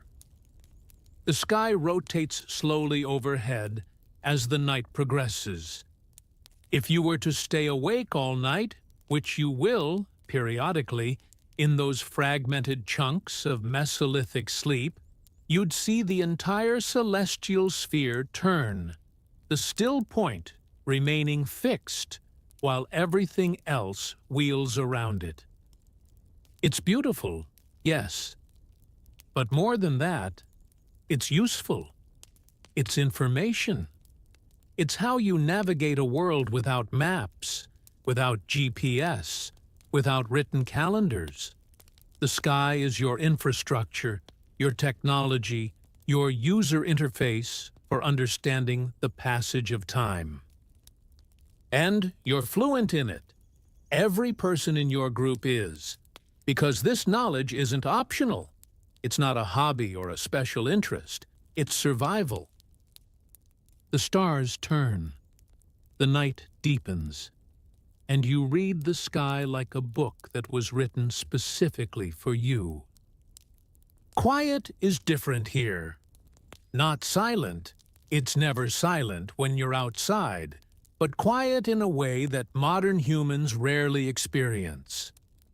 There's no traffic noise, no airplanes overhead, no hum of electricity running through wires, no distant sirens, no neighbors' televisions bleeding through walls, no notification sounds pinging from pockets, just natural sounds. The sounds that humans evolved to hear, to pay attention to interpret. The river is the loudest thing right now. It's a constant white noise, water rushing over rocks, a sound so consistent that it fades into background after a while. But it's always there, a reminder that you're camped near a water source, which is both necessary and slightly dangerous. Wind moves through the trees, a rustling, whispering sound that changes pitch depending on what kind of trees and how strong the wind is. You can hear individual leaves moving, branches creaking, the whole forest breathing around you. It's alive, this darkness, full of motion and sound.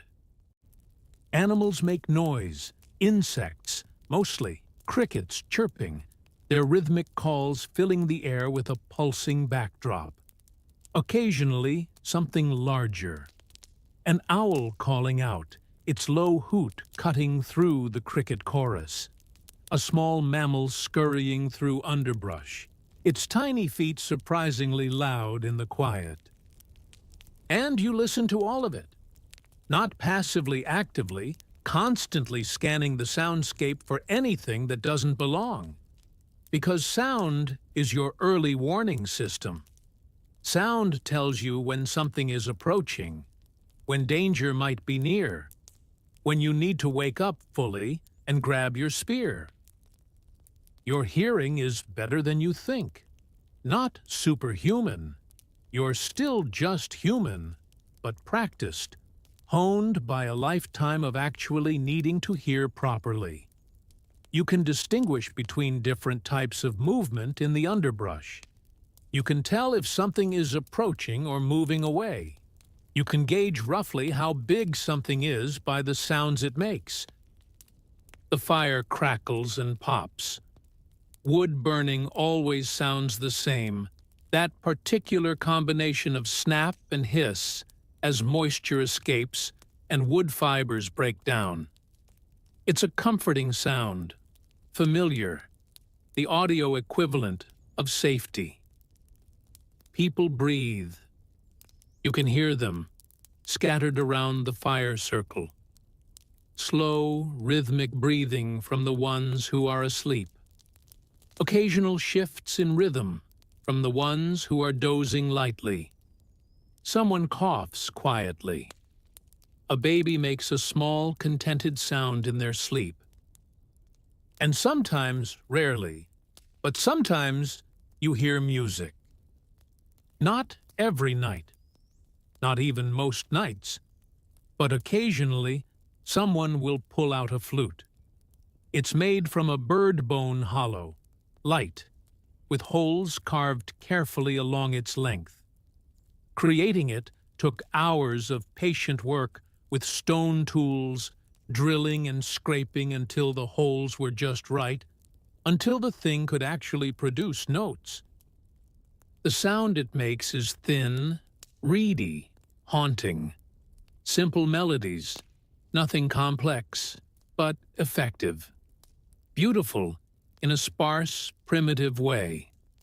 The notes drift out into the darkness, mixing with the cricket sounds and the wind and the river. People don't dance.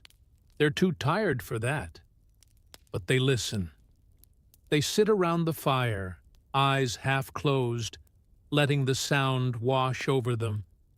Sometimes children hum along, picking up the melody, learning it through repetition. This is culture. This is art. Not in the formal museum sense, but in the fundamental human sense of making something that isn't strictly necessary for survival, but makes survival feel more bearable.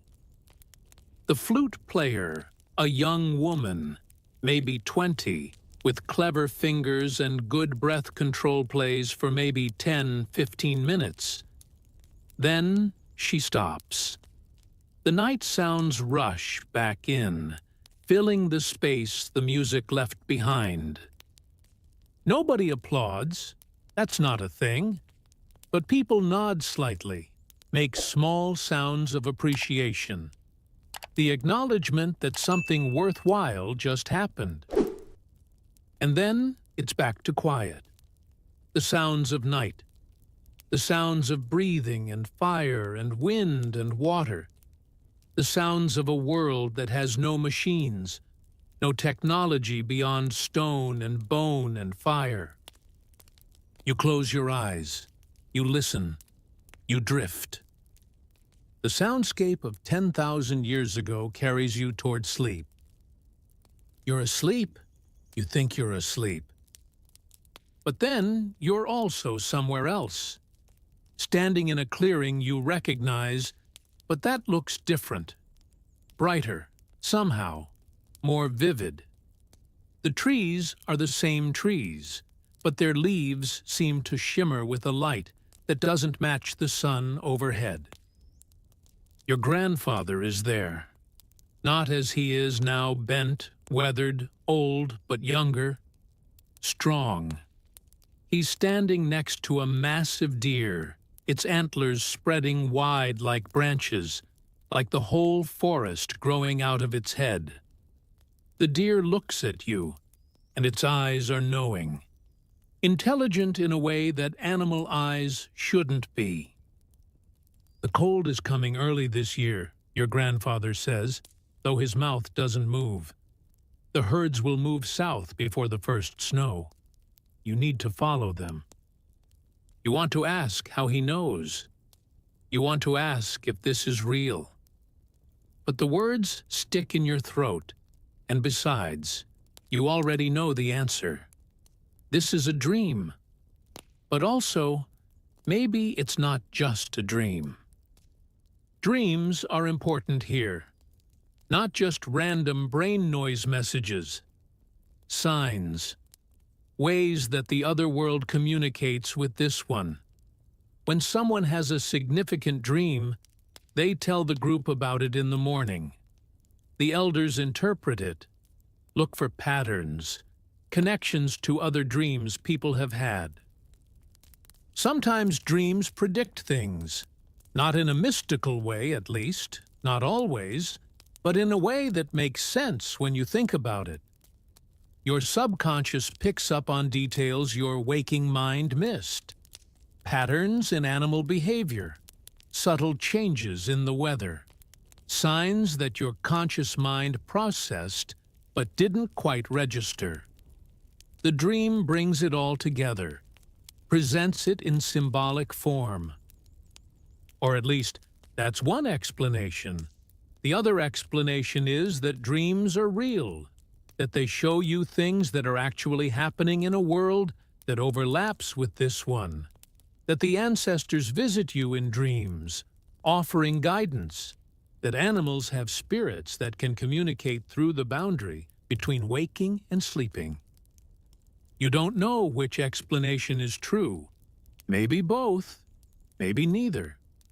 But you know that dreams matter, that they contain information worth paying attention to. The deer in your dream turns and walks away, its hooves making no sound on the ground. Your grandfather watches it go, then looks back at you. "Follow the herds," he says again. And then he's fading. The whole scene is fading, brightness draining away like water seeping into sand. You're falling, or rising, or both at once. The sensation of movement without direction, of being pulled back into your body from somewhere else. Your eyes open. The sky is starting to lighten, that pre-dawn gray again. You're cold, stiff, lying on hard ground. The dream already feels distant, the edges blurring. But the core message remains. The cold is coming early. You sit up slowly. Around you, other people are starting to stir, moving through their own transitions from sleep to waking. You wonder if any of them had dreams too. Significant dreams. Dreams worth telling. Later, after the fire is rebuilt and people have eaten, you'll mention it. "I dreamed of the great deer last night. It told me the cold is coming early." And the elders will nod thoughtfully, considering this information alongside other signs they've observed. And maybe your group will decide to move sooner than planned. to follow the herds before they migrate too far away. Or maybe they'll dismiss it as just a dream, not significant. You won't know until you tell it. But for now, in this moment between sleep and full waking, you sit with the dream. You let it settle into your memory, fixing the details before they evaporate completely. The deer with its impossible antlers, your grandfather's younger face, the message about the herds. Information, warning, story. All wrapped up in the strange, symbolic language of sleep. You take a breath. The morning air is cold, sharp in your lungs. The stars are fading fast now, giving way to daylight. Another night survived, another day beginning. And somewhere in your mind, a deer with impossible antlers walks through a forest that might not exist. Not everyone makes it through the night. This is a fact of life and death that you understand in a way modern people don't. Death isn't something that happens in hospitals, behind closed doors, sanitized and removed from daily experience. Death is right here, part of the fabric of existence. 2 winters ago, one of the older women in your group went to sleep and simply didn't wake up. She'd been slowing down for a while, her joints stiff, her breathing labored, her appetite fading. She was maybe 45, which was old, which was remarkable, which was also clearly coming to an end. When dawn came and she didn't stir, someone went to check on her. They touched her shoulder, shook her gently, then less gently. And finally, they understood. The grief was immediate and communal. People wailed. Children cried. Her daughters collapsed against each other, their sounds of mourning cutting through the morning air like physical things. This wasn't stoic, silent grief. This was raw, loud, public. Because she mattered. She wasn't just a person. She was knowledge, experience, connection. She knew which routes were best for stomach ailments. She could predict weather patterns better than anyone else. She had stories stretching back decades, memories of events that would now only exist in other people's retellings. And she was loved by her children, by her siblings, by the people she'd lived alongside for decades. Prehistoric humans aren't cold, pragmatic survival machines. They're people. They form deep bonds. They care about each other in ways that go beyond mere utility. The burial happened that same day. You can't keep a body around long not in the open, not in this climate. So the group found a suitable spot, not far from where she died. A natural depression in the ground, soft enough to dig with the tools you had. People dug with their hands, with sticks, with flat stones. It wasn't deep, maybe 3 feet, but it was enough. They placed her body in the earth carefully, positioned her in a curled position like she was sleeping. Some people think this fetal position is symbolic, a return to the womb, preparation for rebirth in whatever comes next. And then came the grave goods. Because you don't send someone into death with nothing. People placed objects with her. A handful of shell beads she'd worn around her neck, a special stone tool she'd made herself, some ochre-red pigment that's been significant to humans for tens of thousands of years. The ochre was sprinkled over her body, staining the earth red. No one fully understands what these objects mean. Are they gifts? Tools for the afterlife? Symbolic representations of her identity? Comfort items? Maybe all of the above. Maybe something else entirely. What's clear is that care was taken. This wasn't just disposal of a body. This was ritual, ceremony, respect. Even 10,000 years ago, humans understood that death demanded something more than practicality. Children's deaths are even harder. Last spring, an infant died, maybe 2 months old, too young to even have a personality beyond baby. The mother's grief was absolute, world-ending. She held the tiny body for hours, refusing to let go, rocking back and forth, making sounds that weren't quite words. Eventually, gently, other women in the group convinced her to let them prepare the burial. They wrapped the infant carefully in soft hide, placed the body in a small grave, surrounded it with over 60 shell beads that someone had painstakingly made. Beads that took hours to create, holes carefully drilled through shells using stone tools. Why spend that much time and effort on someone who barely lived? Because even the youngest members of your group are people. They matter.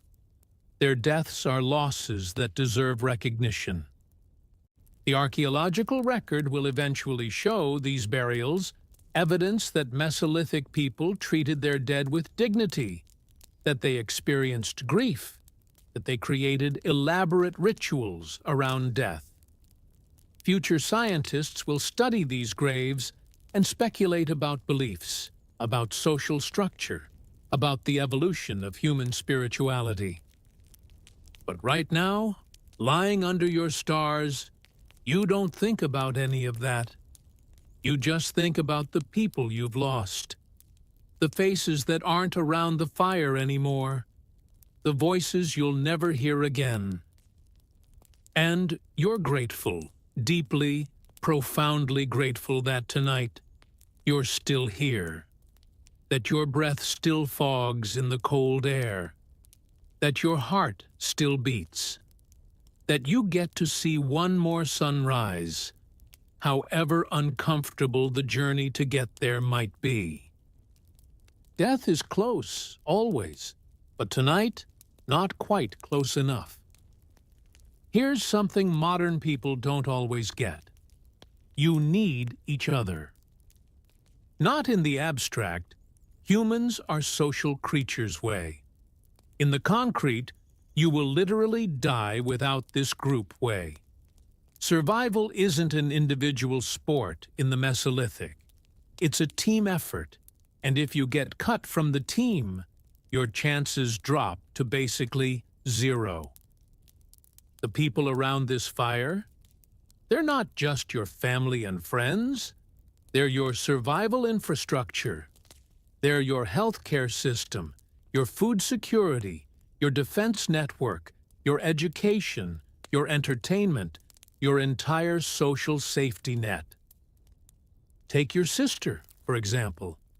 She's 3 years younger than you, and you've spent basically every day of your life together.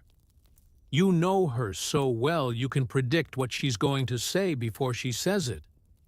You've gathered food together, built shelters together, weathered storms together. You've shared your last piece of dried meat when she was hungry. She's tended your wounds when you got hurt. This isn't just sibling affection, though it is that. It's a bond forged through mutual dependency. You trust her with your life because you literally have to, and she trusts you the same way. Or your cousin, the one who's really good at tracking animals. He's saved the group from starvation more times than you can count, following subtle signs through the forest that you would never notice. A bent blade of grass, a partial hoof print, the faint scent of deer. His skill directly translates to your survival. And the young woman who makes the flutes, Who plays music on quiet evenings? Is her skill essential to survival in the way hunting is? No, but she makes life bearable. She gives people something to look forward to, a moment of beauty in a life that's otherwise pretty brutal. That matters. The social bonds in hunter-gatherer groups are intense in ways modern people rarely experience. You're not choosing these people based on shared interests or personality compatibility. You're bound to them by necessity, but that necessity creates intimacy.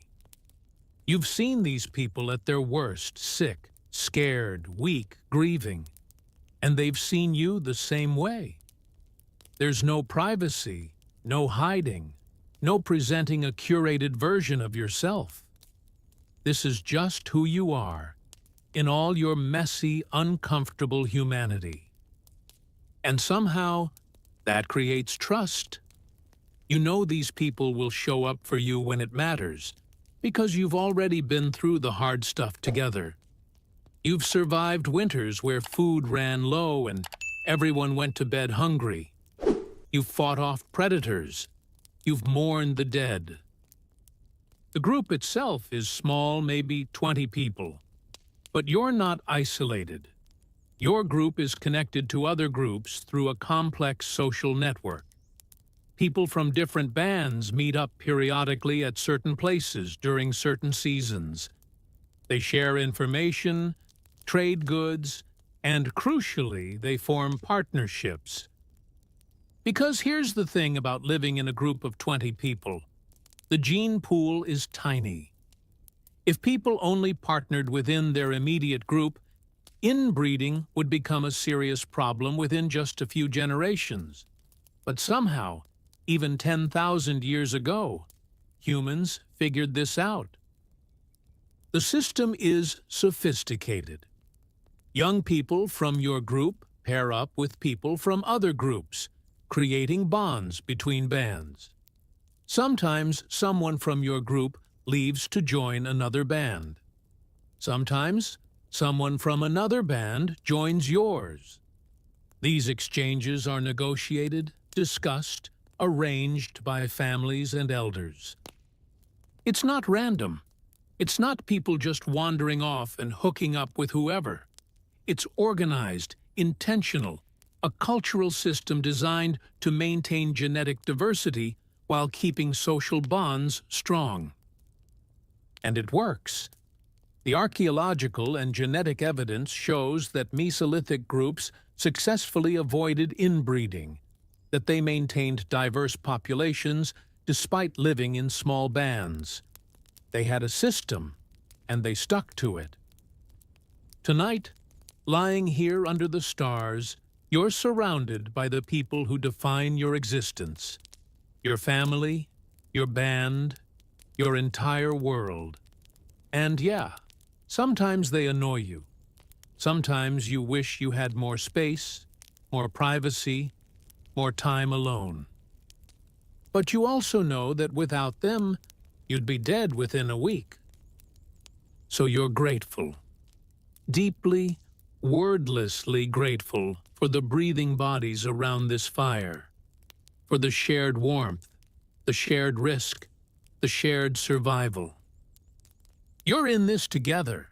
That's not just a nice sentiment. It's literal truth. So here's where we are. You've been lying on this cold, hard ground for hours now. You've dozed off and woken up multiple times. Your body hurts in approximately 17 different places. Bugs have bitten you. Your blanket is damp with dew. You're cold, uncomfortable, and frankly, kind of over this whole sleeping under the stars experience. And tomorrow night, you're going to do it again. And the night after that. And the night after that. For the rest of your life. There's no vacation from this. No weekend getaway where you get to sleep in an actual bed. No retirement plan where you eventually get to live somewhere comfortable. This is it. This is your life, every night, forever, until you die. Let that sink in for a second. Modern people romanticize the past. They talk about simpler times and living in harmony with nature and escaping the rat race. And sure, there are aspects of hunter-gatherer life that seem appealing from a distance more leisure time, stronger community bonds, connection to the natural world. But you know what those people have? They have the option to go back. They're choosing to think about this lifestyle from the comfort of their heated homes, with their full bellies and their modern medicine. They're not actually living it. You don't have options. You don't get to opt out of the cold, the hunger, the constant physical discomfort, the ever-present danger. This is just reality. There is no other reality. And honestly, it's exhausting. Not just physically, though, God knows it's that too, but mentally, emotionally exhausting. The constant vigilance, the perpetual low-level anxiety about food, about weather, about predators, about illness. The knowledge that at any moment, something could go catastrophically wrong, and there's nothing you can do about it. You can't call for help. You can't look up solutions online. You can't run to the store for supplies.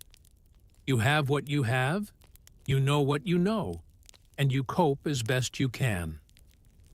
Some days, you cope well. The hunt is successful. The weather is decent. Everyone's healthy. The fire stays lit.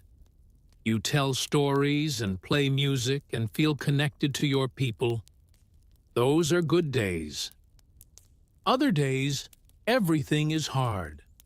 The food runs low. Someone gets sick. The rain won't stop. The cold seeps into your bones and won't leave. You're so tired you can barely think straight, but you still have to keep moving, keep working, keep surviving. And there's no end in sight, no finish line where you get to rest, no retirement, no just need to make it through this rough patch. This is the rough patch. The rough patch is your entire existence.